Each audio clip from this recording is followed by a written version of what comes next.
কি দিয়া বুঝাবো মরণটা কত কঠিন, কি দিয়া বুঝাবো? তাহিরের যে একটা দিন চলে যাওয়া মানে হলো আমার জীবন থেকে চিরদিনের জন্য দিনটা চলে গেছে।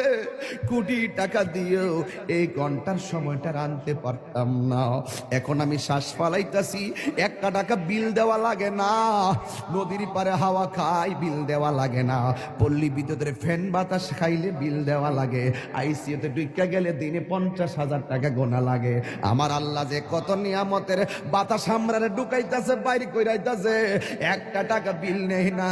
আল্লাহ কয় বিল লাগতো না, শুধুমাত্র তোরা 5 বার আইসা কপালটার মাটির মধ্যে লাগাইয়া দিবি। সুবহান রাব্বিয়াল আলা বলবি।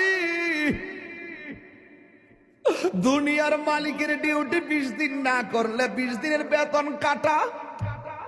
আর আমার আল্লাহ তোরে হাজিরা দিছে দৈনিক 5 বার।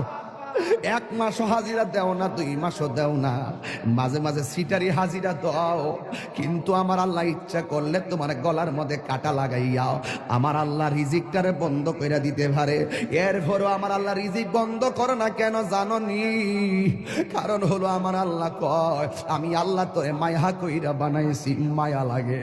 আল্লাহ ডাক দিয়ে কয় আল্লাযী خلقك فسواك فعدلك في أي سورة ما شاء ركبك